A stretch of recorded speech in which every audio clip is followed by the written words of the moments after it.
Now, introducing your speakers today, we have two speakers. We're going to have Laura Dorsey, that's going to be speaking first, and Ken Meyer, that's going to be speaking with her. They're going to tag team this. Both great speakers. Laura Dorsey has 25 plus years of experience in economic development and technology transfer, so has done a lot of this and has a lot of experience, and she's going to be sharing this with you. And Ken Meyer, well, Ken Meyer has done everything from working in a big company and actually running a big piece of a big company to being a CEO for startups, to being an advisor for startups, and a mentor for our startups. And so he's going to be sharing some of his experience too on how you can become attractive to people in industry or funders or anybody that you'd want to interact with as you build your project. And so without further ado, I will let Laura get started. Great. I'm going to give me the clicker. Thank you. All right. We are here to help you all be successful with commercializing your projects, and we have lots of resources to help you be successful, from mentoring to training to some of the other things Magali talked about. And when we think about success, the the first 2 points there, support from you and unmet need. You will be a key part of what your project looks like, even going into the commercial world. And there needs to be an unmet need. Somebody needs to want your project. You'll hear us say a few times during this presentation, and generally, the number one reason startups fail is because nobody wants to buy their product. So you need to really understand what the need is in the market and who your customers are. Customer-driven solutions. You have to have cash, obviously, at some point to pay yourselves, to buy supplies, to do all those things. You need good guidance, so you're doing the right things at the right time. A great team, and a significant advantage about why somebody would choose your solution instead of do nothing or choose a competitor's solution. So we've organized the thinking into 5 key concepts that will help you move toward getting people to want your product. So the first one is you need to commit to a project. The next one is you need to make sure you're ready to launch. Stay inside the university as long as you can to build up the value chain, to get closer to all those things you're going to need in the commercial market before you go out the door into the big cold world. You need a great team. You need to know what you're going to do and how you're going to do it, and you need to be able to tell a great story. All right, so let's dive in. You need to commit to the project. So when you look at this picture, nobody's sprinting in this picture. And the reason nobody's sprinting in this picture is because we really want you to understand this is going to take longer than you think. It may take a lot longer than you think, so you need to really pace yourself and understand the steps along the way. And you need to think from your own perspective as a researcher, what role do I want and how much time is that going to take from me? So there are 4 primary pathways to commercializing things from the university. I'm going to go through them briefly over the next 10 minutes or so. There's an entire talk that Ken did on this that's on the YouTube channel. So if you want more in depth, you can look there. You can also look in your manual in front of you. There's a nice chart in there that also summarizes some of the key points for these 4 paths. So the first path is pretty much what it sounds like: license your technology to an existing company. Another pathway is to license into a startup. And most often when we have startups, they are startups that involve in an important way somebody on the research team. It might be a postdoc, it might be the faculty member, him or herself, but most of our startups have a key UW person involved in an important way. You can build an internal business at UW. So I see somebody in the room who has done that herself. This is when you are basically running a small business inside your lab. We'll talk more about that. And then open distribution. Often you hear about open distribution in projects with software and different types of open source licenses. All right. So in thinking about what is the commitment from you, for any one of these paths, it's different, not surprisingly. So for open distribution and license to an existing company, it takes less. And there are, of course, variations on the theme for each of these types. So I could say in some cases an open distribution model might be more like running a 5K than a half marathon. And there are times when it could actually be very involved and ongoing beyond that. But it's less generally than building an internal business inside the university, because you are running a business, or starting a company. Here's another way to look at your time commitment for those models. So the two on the ends, license to an existing company and open distribution, you see you're involved early on and then much less after things get going. So you decide you want to open source your software. There's some work we'll go through that you have to do before you get there, and then your involvement might tail off significantly. If you're running an internal business, I could argue that arrow could go up higher. Isabel might say it could go up very high, could take a lot of your time.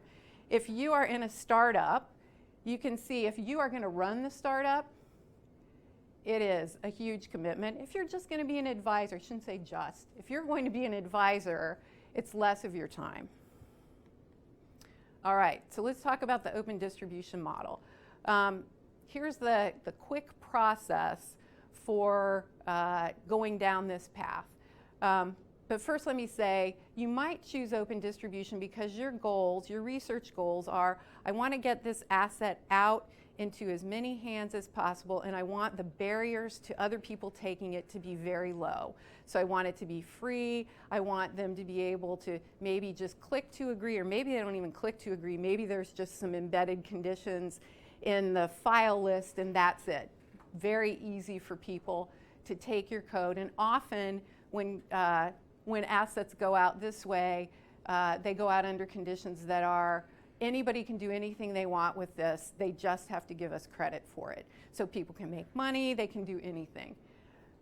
And the process to go down this open distribution path is, first you have to know what materials of somebody else's you put in yours. So if it's code, did you take third-party libraries and put those in your software? Did you take images from somewhere that you did not create and incorporate those? You have to know what those are and if you have permission to release them. You can come to CoMotion and we can help you figure that out if you aren't clear. And you need to know your funding obligations. Often open distribution is very consistent with federal funding. It's sometimes not consistent if you have other kinds of funding. Sometimes when you have other kinds of funding, your funders get some rights to first license what you've created before you would go down an open distribution path. If you are working with CoMotion and we have, say, maybe filed a patent application on something related to this asset, we would want to have a conversation with you because open distribution can, in some cases, undermine the strategy that you have been working with us on. You want your whole research team who has created that asset to agree that open distribution is the right path, and then use one of the licenses that the university is comfortable with. We have a web page that explains all this, and we're around to help you if you have questions with it. All right, so this could take as little as 1 or 2 hours of your time in some cases, or much more depending on how many third-party materials you have or that kind of thing. So this might not be a big commitment of time from you and your lab. All right, license to an existing company is somewhat similar. Your involvement comes early. Key here in this model is your contacts. We are much more likely to be able to execute a license if somebody finds you or finds your research. So people might look at your web pages, they might hear you at a conference, they might look at a publication. If you're getting popular press, they might see you that way. All of those are great ways to help your technology move out the door. What doesn't work very well is when we say, oh, this company might be interested, we'll contact them. We do that, but that does not have a very good return on the time investment. So it's often trying to superpower you and your contacts to help us get to a license to an existing company. So once we have an interested company, we negotiate a license, and that is almost no involvement from you. You're giving us some input, but we're doing, in CoMotion, we're doing the negotiating. And then once we've executed the license, there might be some help the company needs to take your technology and use it, but it's usually very minimal, and in some cases it's nothing. So once the license is executed, you're in the happy position of sitting back and hoping they're successful, and we get checks and you get checks. All right, building a UW business. So I'm not going to talk a lot about this model. This is when you've got some research asset you've created. It's important to you in your ongoing research, so it might be that your ongoing research has something to do with evaluating the performance of public school principals. And you have developed a tool to help you do this sort of assessment, and school districts want to acquire your tool, and you would like to have some information back from them to keep feeding your research. Something like that might be a nice fit for running a business inside the university, where we would work with you to license this asset to other people and put the right set of conditions around it. So important here is understanding that you have the right resources inside the university to be able to execute on this model, because it's going to involve more than just you.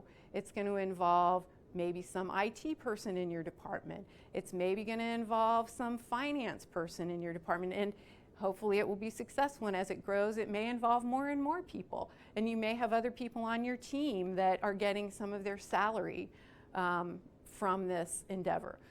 You need to understand your market, just like in every other model, and in this case you often, through your research projects, do have connections to people who have been part of research studies that you've run, although there's a big difference between somebody being part of a research study and somebody paying you for something you're going to deliver to them, and them having expectations about what that's going to look like now that they're paying for it. All right, and we just talked about that. Okay, so if you're going to build a startup, now you're in it up to your eyeballs, right? If you're going to be the CEO, this is going to take a lot of your time. We're here to help you begin to build your business acumen, because you all are experts in something else, but when you go down this path, you're going to get to learn to be experts in a whole new thing. You have to be an effective storyteller, because you need people to understand what you're doing so they'll fund you, people so they will join your company, because the kind of people you want to hire are probably the same kind of people that other people want to hire. So you need to look like you're an attractive opportunity for them. And then of course you have to be able to tell your story to get customers to give you money to use your service or product. If you want to be an advisor, it's a much lower time commitment. And it's good to understand, if you're an advisor, what is your role with the company, because that can vary too. But this might be, you know, a few hours a month, where if you're the CEO, you're explaining to your spouse why you're really not there as much as they want you to be there.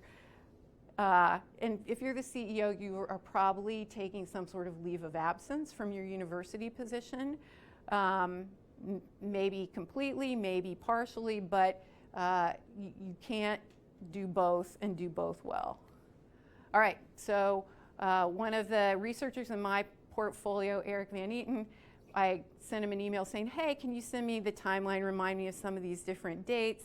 And this is what he sent back with the dates, that it takes 10 years to become an overnight success, because for Eric, in 2002, Eric was a medical resident here.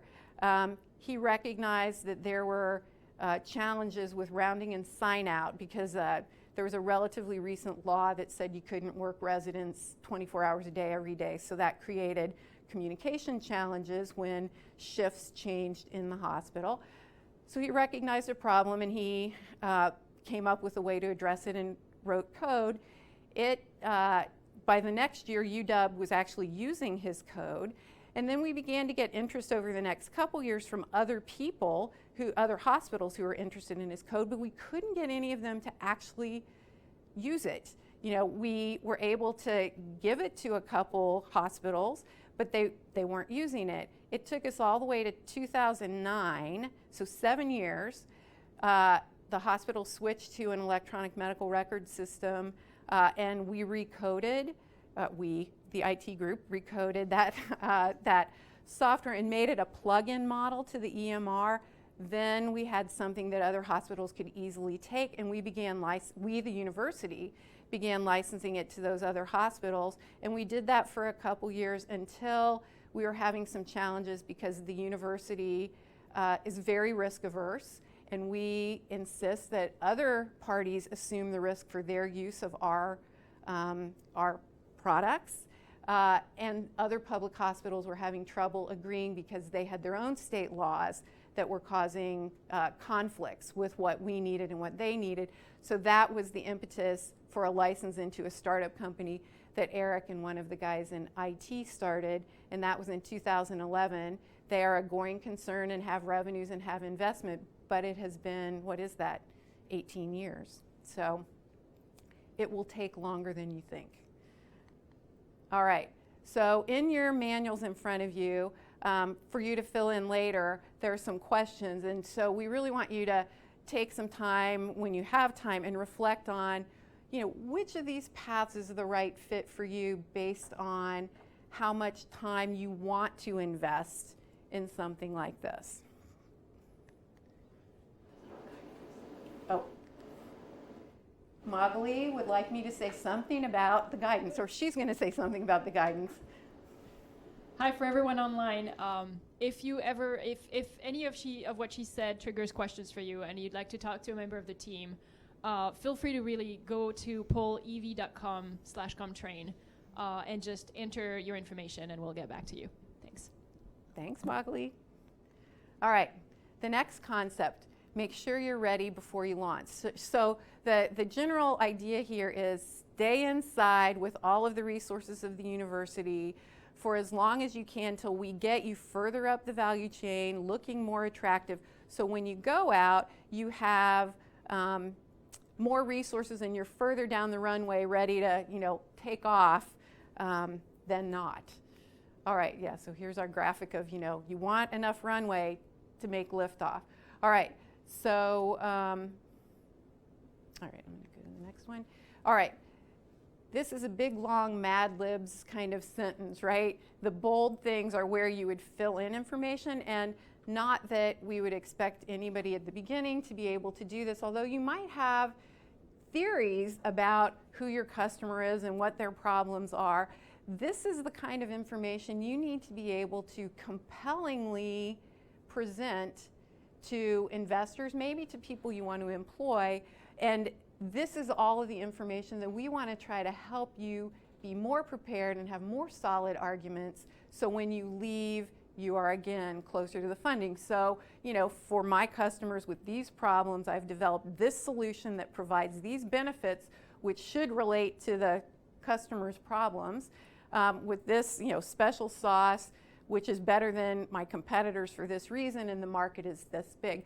This can sound not too hard, but it turns out to be really hard. Knowing who your customer is and what your customer's actual problems are is very challenging. I've had many teams that go in with a hypothesis, they go through our I-Core program, which we could tell you more about, and they discover that isn't their customer, or their customer's problem really isn't a big enough problem. So we're trying to help you get more of this information together to make you ready to launch. Magali talked a little bit about this early on. I won't spend much time on it other than to say we have money both inside the university as well as post-launch outside that we can help you get. And as Magali said, we've got Beth Etscheid from WRF in the back of the room. Beth runs the gifting program at WRF that funds both postdocs as well as projects, and we have the Innovation Gap Fund, which also funds projects, and a different kind of postdoc funding program. All right, so you can do some pilot testing in the university. So as I described Eric Van Eaton's project, we tried to get other people to beta test initially, and then when we had the plug-in model, we were able to actually get people to use the technology. So when that company launched, they already had existing users in the marketplace. They could go in and talk to them about service contracts, or just say, hey, look, there's already 5 hospitals using this system. All right, so we can help you. We've got sources of funding.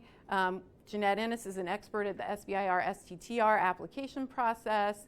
We want to help you for sure build your skills as you look at becoming an expert in this new thing. Help you figure out how long you can stay in the university and what to do. And if you're staying inside the university to run a business inside the university, there's some art to doing that within UW systems that aren't really intended to have little businesses running inside the main operation of the university. All right, now it's time for Ken. Thanks, Laura. Nicely done. Hi, everybody. I'm going to talk about a couple of subjects that relate significantly to these 2 options of either building your own business inside the University of Washington, but very much so around doing a startup. And one of them is this idea of building a high-performing team. When you talk to a professional investor today and you ask them, why did you invest in this company? Clearly they had to be excited about the invention or the solution that the company had come up with. Certainly they had to be excited about the market they were going into. But surprisingly, oftentimes number one is they believed in the team that they were investing in. They believed that that team was passionate, had a nice mix of skills, looked like they worked together well, and perhaps most importantly, looked like they were adaptive and open to suggestions and ideas. Because this journey that you're on when you do a startup is fraught with so much uncertainty that if you have too much of a fixed mindset, that can be troublesome. And so having a strong team, which many of you have experienced building and working with as researchers, is an important component of becoming attractive to customers, to prospects, and of course to those who will invest in you. And I would say that that while you've had some perhaps strong success inside the research institution, it will change as you go out and do a startup, because the relationship between you and your employees is different than you as a principal investigators and a set of grad students or postdocs. And so this is one of the transformations that you'll make, one of the skills you'll learn, which is how to find, attract, retain, incent, motivate a group of professionals to build a business. And here's some basic thoughts about what are the elements of a super high functioning team. And if you think about it, there's a difference between a work group and a team. A work group may be a set of people who come together to share the work they are working on independently, even if they're part of an organization, but they aren't very interdependent. They have their own missions, and they come together as a leadership team, for example, of a business. Well, when you have a small team that's building a startup, you are super interdependent. And that's not a work group, that's a team. And there's been some really good research that's been proven out in the real world around what are the elements of a really high-functioning team. And investors know and see it when they see a high-functioning team. And the description is the ability, and this is a study that I just kind of referred to, the abilities of a founder and a management team are the most important factor driving venture capital investment decisions. Often more important than even a product or technology itself. In a commonly used metaphor, VCs, prefer investing in the jockey rather than the horse. It's a study that was done at Stanford University. So you can't underestimate the importance of building a really cohesive and powerful team.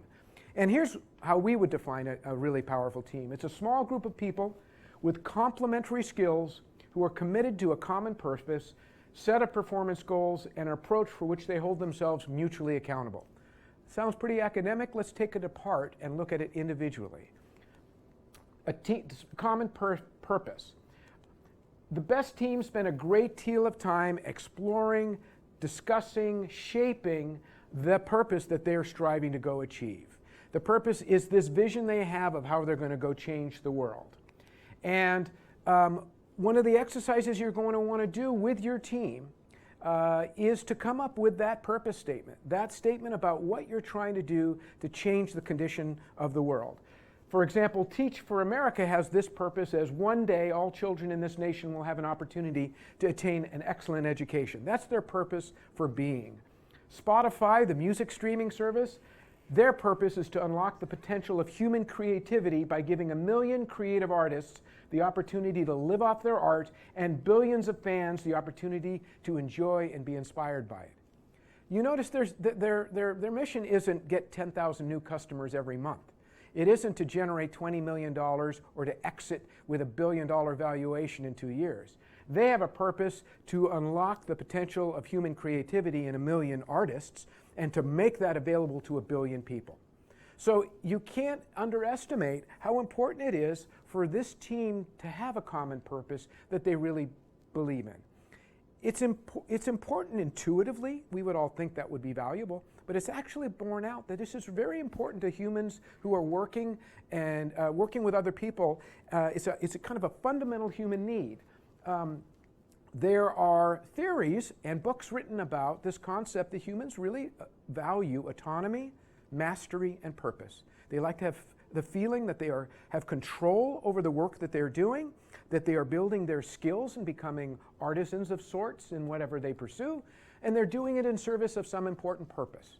There's actually a book called Drive, which I encourage everyone to read, by a gentleman named Daniel Pink.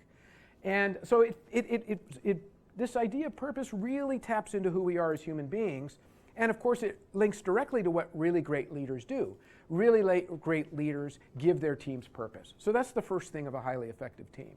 The second thing is they're really clear about what success looks like. So we know where we're trying to go and change the world. The second thing is they have real specific performance goals, right?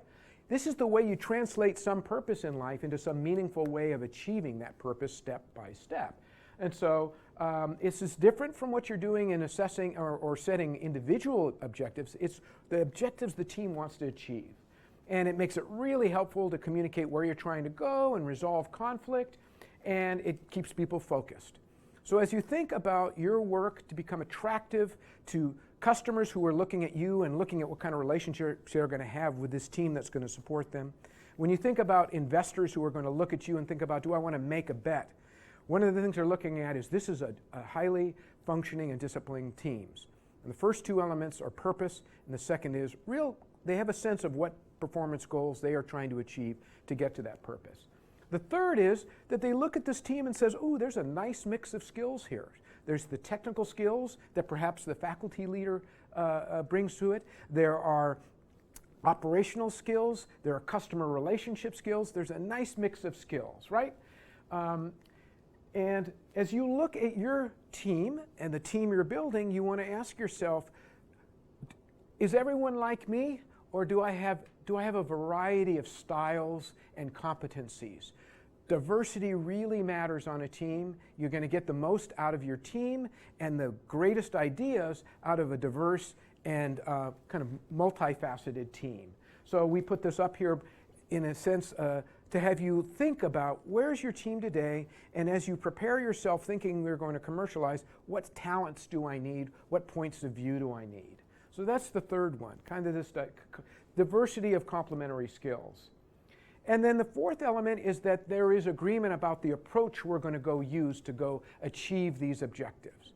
If people aren't aligned around how we're going to go get something done, if they aren't aligned around the strategy, you could have a wonderful purpose, you could have a nice set of goals, you could have great skills, but everybody's going in different directions. So great teams also are very much aligned about how they're going to go get things done, and who will do what, and how will we make decisions, and how are we going to change directions when it may be needed. And then finally, there's this idea, which is one of the most challenging things to do, but once you achieve it, you know it as a leader, and that is the team is accountable to each other. You've created a team that isn't accountable to you because you're the leader. They're accountable to each other because they work well together, they believe in the mission, they want to be held accountable to them, to their peers, because you've created this wonderful culture where they don't want to disappoint their peers, not so much disappointing you. So this element, this third tranche of kind of preparing yourself so that you jump into the cold waters and go swim to dry land to get those first set of customers, this third point is really about thinking consciously about the importance of teams. It'll make a big difference in terms of your attractiveness and obviously in your odds of success. Okay.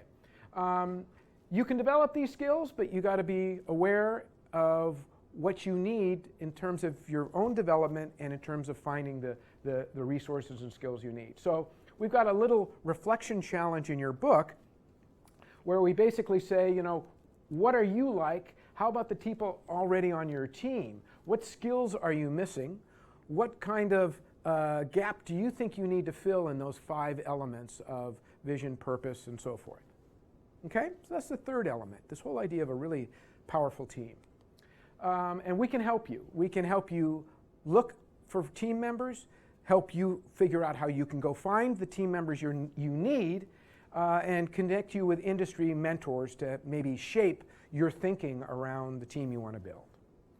Okay, the fourth element is know your milestones and how to meet them. A friend of mine has a great expression, which is that when you go out to get funding support from somebody, you're hiring money to do a job. So when you think about what you're trying to do with your business as you grow and you're trying to get people to support you by joining your team, or you're looking to get funding to help support your efforts, it's all about this marathon which has a set of milestones. Kind of the milestones are the water stations where once you get there and you hydrate, you feel ready to go and run to that next water station, right? And it's super important that you think in terms of milestones, not only because it is climbing a hill, and if you just make the final destination the milestone, people will get exhausted. So intermediary milestones help you pace your effort as you go on this marathon. The other thing is it helps people who are going to support you know what their support's going to get. So when you say, when we reach this milestone, we'll have achieved this confirmation of our product viability, we'll have achieved this confidence that the value is seen by a customer, and now we'll be ready to add more fuel to the tank to go to this next level. So milestones are very helpful in that. And there are some fundamental milestones in every new business. Frankly, whether you're doing this inside the University of Washington or you're doing it outside, Laura gave an example of kind of some of these things where in this transformative med example, the physician who came up with a nice rounding handoff application got that first validation when a hospital wanted to buy it beyond the University of Washington. The first is the product market fit. The second is called business model fit, and then you're up to a point where you say, okay, I've demonstrated that somebody wants it and it solves a real problem. I've demonstrated that I probably can make money off this. Now I need to put real fuel in it to grow it. And each of these phases is super important. Laura mentioned that many startups fail, half of them fail because they don't find customers. You think to yourself, well, why would you launch a company if half the time you're going to fail? That's why you're in such a great position when you're at the University of Washington, because you can go get those first customers while you're still here. You can prove that customers do or don't want your solution without having to jump out of the boat and get into the cold water. It's an advantage that you have that other people may not have. They may just have to jump and see if it works out. And so product market fit, a well-known investor in the market says, being in a good market with a product that can satisfy that market. Pretty simple. You've been able to develop a solution that you've demonstrated someone will give you money and it solves their problem. Haven't confirmed yet that you'll actually make money. They'll just give you some money. So if they give you $1, that's maybe problematic. If they give you 10,000, perhaps that's an indicator that you actually may have a real business that can pay for everybody and put a little bit of money in the bank, right? There's something called the 40% rule, and that is if you go get customers and 40% of them, if they were surveyed, said, I have to have this after buying it, that's a good indicator you got product market fit. Okay? It's a good litmus test for that. That's product market fit. And at this point, when you're a research, you are maybe at the prototype stage, maybe you're at proof of concept stage, you're super early on. It's unlikely you have product market fit yet, very unlikely. And so there's this gap between what you have and what the industry needs, right? And you may not know yet what that real market is. As Laura said, people go out and are surprised that either the customer they thought they were going to serve is actually different, or the problem they had is very different. So what you're really searching for at this stage is, can I get product market fit? If I can get product market fit, I'm on my way. And then I hope I can create a business that could actually be profitable. Okay? So it's not really as much going on this journey of commercialization is not as much about great science, but about really solving a different kind of problem.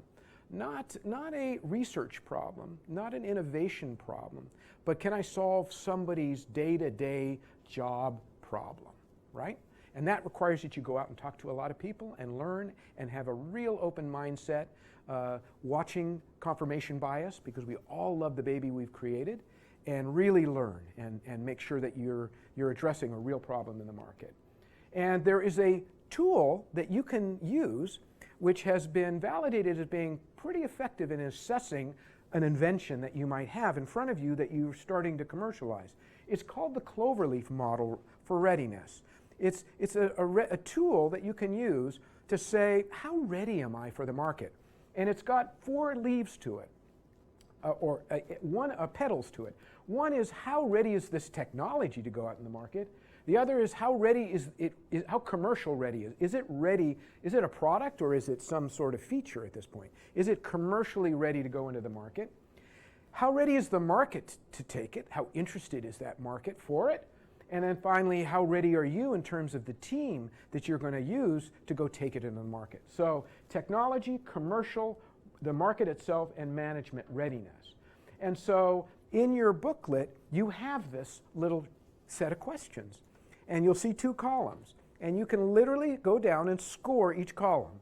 The first column, which is 1 to 3 in scoring, says, how far have I met that condition? So it'll ask you, the product has been able to do X. You say, yep, it's been able to do that. I feel good about it. That's a 3. I haven't done that. That's a 1. And then the other column is, what's your level of confidence in what you just answered, right? And you just multiply it out and you kind of get a score. And of course, a score isn't going to be definitive, but it's going to help you relatively know which category you probably need to spend some more energy in. All of them are not going to be fully ready, but how do I balance out the progress of the things I'm working on the 4 categories? And we hope that might be helpful for you. Okay, final element is telling a great story. We all love stories. Humans have been telling stories forever. They're incredibly powerful in communicating an idea from one mind to the other. It's been shown by science as well that, when you are telling a story and you convey effectively an idea, those parts of your brain that are firing up that represent that idea are firing up in that other person's mind as well.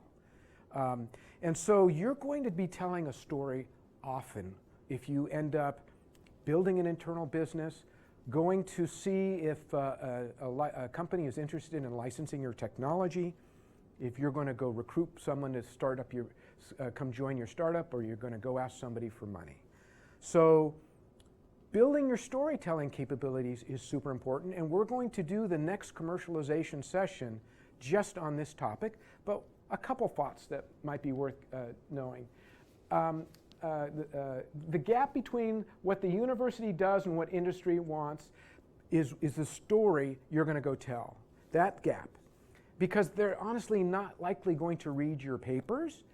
I won't say they won't read the papers. There will become a time when they will, most likely.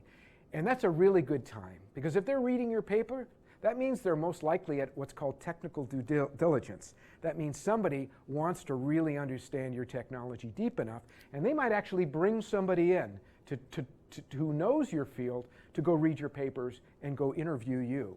But at this point, it's really about telling the story. The vision that we talked about earlier, how you're going to change the world, the problem you're solving, the solution you envision bringing to the market, the benefits you're going to deliver, why you're better than some other option they have, like a competitive solution, or as Laura said, just not doing anything, and she gave that little fill-in-the-blank Mad Lib, that story with some additional information is essentially the story you're going to tell. And if you go around town and you watch some of these stories being told about startups, all kinds of startups, some of them you have 5 minutes. Some people give you a half an hour. Either way, you're literally telling the same story. It's a question of how much more light you're bringing to the subject. So surprisingly, we're working with students and faculty members like yourself to help you figure out how in a minute or less you can tell that story. Okay? This is from one of the folks who went through our program and is a innovator here on campus with a water treatment technology. Being a strong communicator and presenter has really helped me through this technology development, fundraising, partnership building, and social entrepreneurship journey. Communicating science and technical topics to the general public is a valuable skill to making meaningful progress and impacts in the real world.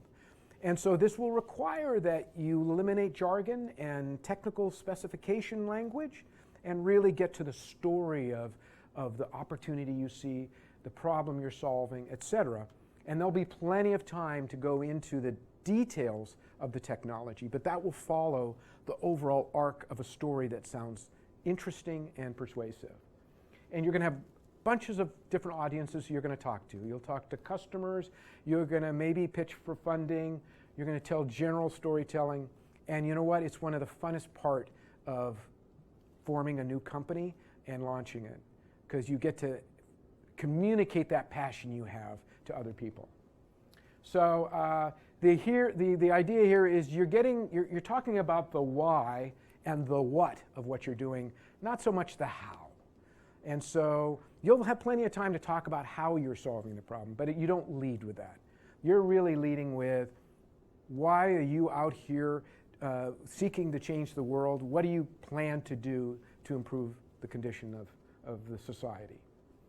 So you need to be able to say this in very quick terms, and you may only get a short time with an investor or with somebody else. Could be somebody you meet who you'd like to come and be an advisor. You need to be able to tell it quickly. So we'll talk about this more at the next session, right? So in sum, there are a core set of things that you can do no matter which path you choose to take. Clearly the things we've talked about here on the latter part are probably more aligned with if you're building an internal business and you're doing a startup. But it all starts with the first two topics that Laura mentioned, which is how much time do you want to give to this? What role do you see you would take depending upon the path you're interested in? And think about how you can leverage as much as you can while you're still in the university before you jump into the water. And I use that analogy a lot. Imagine that you're on a ship and it's nice and warm and dry, and you're going to jump into the water, and water is this journey to commercialize outside the university, let's say. You're going to want to swim and get to dry land as fast as possible, right? So we want to open it up to see if there's any questions that folks might have for either Laura or myself. Fiona. Do you have any comments on where you see people struggle the most with these activities? So the question is, do I have any comments on where people struggle the most on this? I would say that on the startup side, a struggle, I won't say struggle, I'll say experience that they don't have that they really are now stretching. I think storytelling in non-technical terms, building a team and running a team that's not the research team concept. It's a commercial team.